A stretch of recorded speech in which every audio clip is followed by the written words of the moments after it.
Hello, good morning बच्चों। आपका हमारे YouTube channel the growth Guru maths academy में स्वागत है।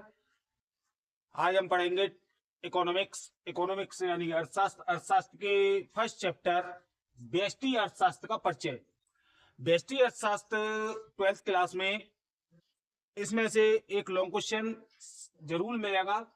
ये जो लिखा हुआ है कि व्यष्टि अर्थशास्त्र और समष्टि अर्थशास्त्र में अंतर बताइए। ऐसा हो नहीं सकता कि आपको बोर्ड के एग्जाम में इस टॉपिक में से कोई भी क्वेश्चंस ना मिले। भले ही वैसे तो 10 नंबर का लॉन्ग क्वेश्चन आता है, पहला ही लॉन्ग क्वेश्चन व्यष्टि अर्थशास्त्र और समष्टि अर्थशास्त्र में अंतर आता है, क्योंकि फर्स्ट पेपर में व्यष्टि अर्थशास्त्र पहला चैप्टर है और सेकंड पेपर में इकोनॉमिक्स के में समष्टि अर्थशास्त्र पहला चैप्टर है। यानी कि दोनों तरफ के चैप्टरों को मिलाकर के अंतर पूछा जाता है, तो क्वेश्चन जरूर आता है।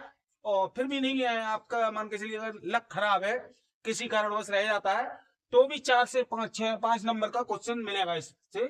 तो देखिएगा व्यष्टि अर्थशास्त्र क्या होता है।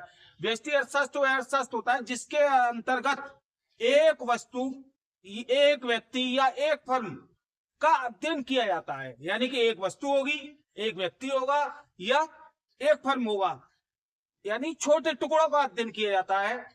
अर्थशास्त्र की वह शाखा है जिसके अंतर्गत छोटे छोटे टुकड़ों का अध्ययन किया जाता है। हमारी डेफिनेशन जो है वो क्या है? अर्थशास्त्र की वैसा था जिसके अंतर्गत व्यक्तिगत या विशिष्ट इकाइयों का अध्ययन किया जाता है। यानी कि अर्थशास्त्र की शाखा एक छोटी शाखा होती है, शाखा है जिसके अंतर्गत क्या होता है? व्यक्तिगत यानी कि एक व्यक्ति या विशिष्ट इकाइयों, किसी स्पेशल इकाई का अध्ययन किया जाता है। जैसे एक व्यक्ति, एक फर्म, एक संस्था की आय, व्यय, बचत तथा एक वस्तु का अध्ययन किया जाता है। इसे व्यष्टि या सूक्ष्म अर्थशास्त्र भी कहते हैं। कभी कभी क्या होता है कि क्वेश्चन में लघु में पूछ लिया जाता है सूक्ष्म अर्थशास्त्र किसे कहते हैं, और पूछ क्या लिया जाता है। पिछली 2020 से लेकर के लगातार ये क्वेश्चन आ रहा है लघु में, हर साल आ रहा है कि सूक्ष्म अर्थशास्त्र किसे कहते हैं या व्यष्टि अर्थशास्त्र किसे कहते हैं। लघु का पहला ही क्वेश्चन होता है ये। तो 2 नंबर का क्वेश्चन मिलेगा आपको, सिर्फ आंसर लिखना है, इतना ही। अब दूसरा है समष्टि अर्थशास्त्र किसे कहते हैं।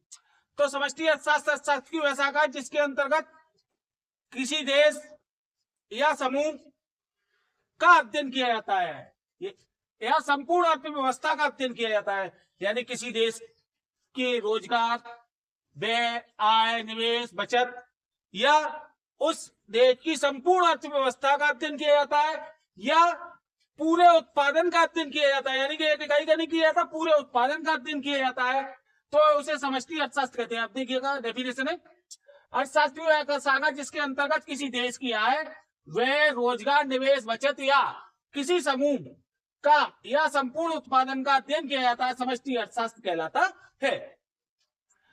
अब जो क्वेश्चन आएगा वहां बोर्ड में वो आएगा लॉन्ग में कि व्यष्टि एवं समष्टि अर्थशास्त्र में अंतर बताइए।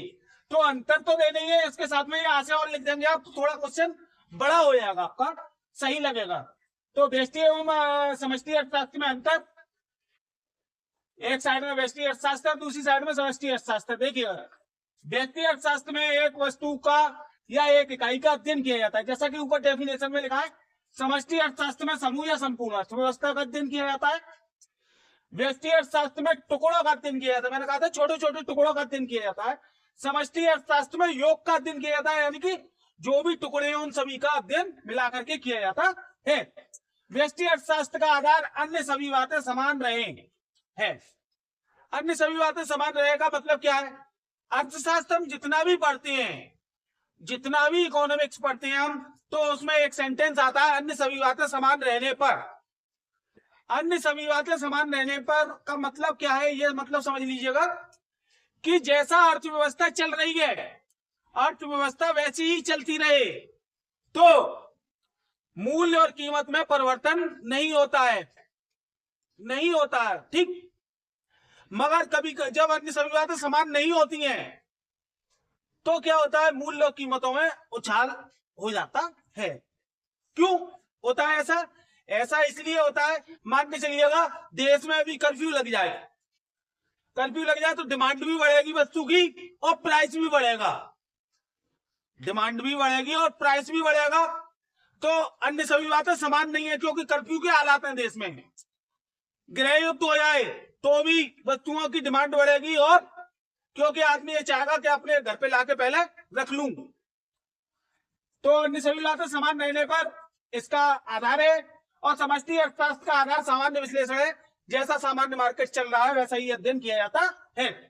व्यक्ति अर्थशास्त्र में मनुष्य या एक वस्तु का अध्ययन किया जाता है। समष्टि अर्थशास्त्र में देश या समूह का अध्ययन किया जाता है।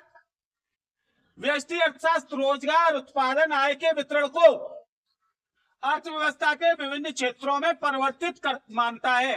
यानी कि यह मानता है कि आय अलग है, उत्पादन अलग है, रोजगार अलग है, इनको अर्थव्यवस्था के विभिन्न क्षेत्रों में परिवर्तित मानता है, बदलते रहते हैं। समष्टि अर्थशास्त्र कहता है कि रोजगार, उत्पादन तथा आय के वितरण अर्थव्यवस्था के विभिन्न क्षेत्रों के बीच स्थिर है। व्यष्टि अर्थशास्त्र को सूक्ष्म अर्थशास्त्र कहते हैं, जबकि समष्टि अर्थशास्त्र को व्यापक अर्थशास्त्र कहते हैं, क्योंकि बहुत बड़ा इसका क्षेत्र होता है। व्यष्टि अर्थशास्त्र सामान्य कीमत स्तर को स्थिर मानते हुए वस्तुओं के सापेक्ष मूल्यों को परिवर्तन मानता है, जबकि समष्टि अर्थशास्त्र सापेक्ष मूल्यों को स्थिर मानते हुए सामान्य कीमत स्तर को परिवर्तनशील मानता है। Next question. हाँ, तो देखिएगा, चयन की समस्या, ये टॉपिक भी बहुत ज्यादा आता है। चयन की समस्या क्या है? मनुष्य की जो आवश्यकता है, प्राचीन काल में जो मनुष्य था उसकी आवश्यकताएं सीमित थी, मगर आज के युग में व्यापारिक युग है, आज का युग प्रौद्योगिकी युग है। आज के युग में मनुष्य की आवश्यकताएं जो है वो असीमित हैं, किंतु उन्हें प्राप्त करने के साधन सीमित हैं। जो आवश्यकताएं वो तो बहुत सारी हैं, मगर उन्हें प्राप्त करने के साधन क्या है? उन्हें प्राप्त करने का साधन है आज के युग में मुद्रा, पैसा, वो सीमित है। हम जो भी काम करते हैं, जिस भी काम से हम जितना भी इनकम कमाते हैं, वो कहलाती है हमारी इनकम, और उस वही साधन होती है प्राप्त करने की, जिनके वैकल्पिक प्रयोग संभव है। वैकल्पिक प्रयोग है यानी कि जो हमारे पास पैसा है, उस पैसे से हम बहुत सारी आवश्यकताएं, अब हम चूज करेंगे कौन सी हमें आवश्यकता को कब पूरा करना है। इन साधनों में से किस आवश्यकता को पहले संतुष्ट किया जाए? जो भी ज्यादा जरूरी आवश्यकता होगी उसे पहले संतुष्ट किया जाएगा, और जो कम जरूरी होगी उसे बाद में संतुष्ट किया जाएगा। यही इनकी समस्या होती है। आर्थिक समस्या उत्पन्न होने के कारण, आर्थिक समस्याएं क्यों उत्पन्न होती है? जो ऊपर चयन की समस्या में है वही यहाँ है कि मनुष्य की आवश्यकताएं सीमित है, उन्हें प्राप्त करने के, संतुष्ट करने के साधन सीमित हैं, और उनका वैकल्पिक प्रयोग संभव है। तो चाहे आपसे वो लघु में चयन की समस्या पूछे या आर्थिक समस्या उत्पन्न होने के कारण पूछे, दोनों लगभग एक ही क्वेश्चन है। अवसर की लागत, अवसर की लागत क्या होती है?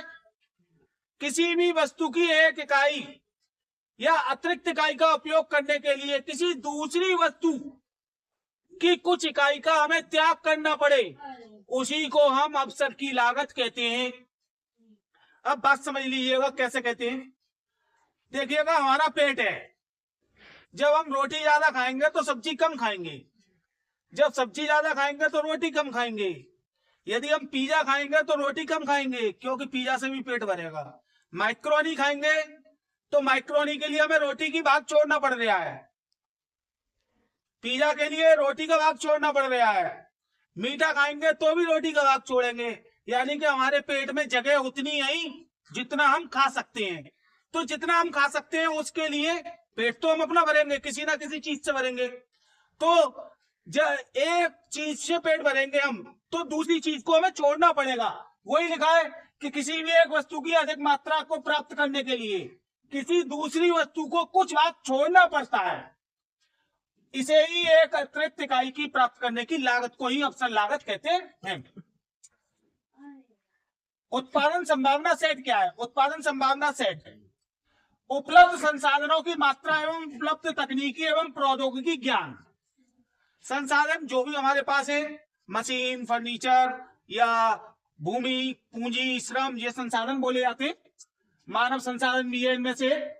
तो उपलब्ध संसाधनों की मात्रा, मात्रा जो है हमारे पास, एवं उपलब्ध तकनीकी एवं प्रौद्योगिकी ज्ञान, यानी कि मशीनें एवं प्रौद्योगिकी ज्ञान, हमारी टेक्नोलॉजी के द्वारा उत्पादित की जाने वाली वस्तुओं, जो भी हम उत्पादित कर रहे हैं वस्तुएं और सेवाओं के संपूर्ण, जो भी उत्पादित किया उनका संपूर्ण संभावित संयोगों को अर्थव्यवस्था की उत्पादन संभावनाएं कहते हैं, और इसी का नाम होता है उत्पादन संभावना सेट।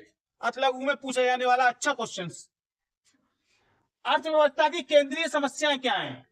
अर्थव्यवस्था की केंद्रीय समस्या, सबसे बड़ी केंद्रीय समस्या यह है कि हमने फैक्ट्री तो खोल ली, अब फैक्ट्री खोल के हमें ये पता करना है कि उत्पादन करना है हमें, तो कितनी मात्रा में उत्पादन करें।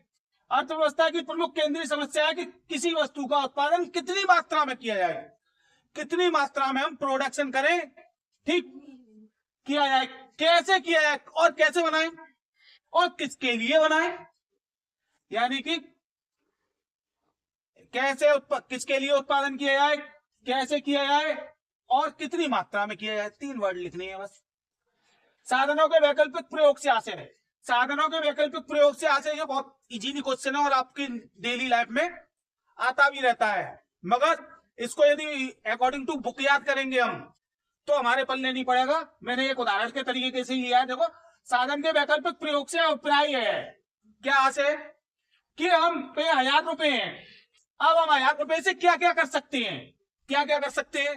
1000 रुपए से हम कपड़े खरीद सकते हैं, 1000 रुपए से हम सिनेमा देख के आ सकते हैं, 1000 रुपए से हम बाजार में कुछ भी खा सकते हैं, चाट लिखा है मैंने, कुछ भी खा सकते हैं, जो भी आपकी मर्जी हो। किताबें खरीद सकते हैं, बुक्स खरीद सकते हैं, कपड़े खरीद सकते हैं और जो भी आपकी इच्छा हो वो कर सकते हैं 1000 रुपए में। तो हमारे पास 1000 रुपए को खर्च करने के ये विकल्प उपलब्ध हैं, इतने सारे विकल्प हैं। इन्हीं विकल्पों को हम वैकल्पिक प्रयोग बोलते हैं।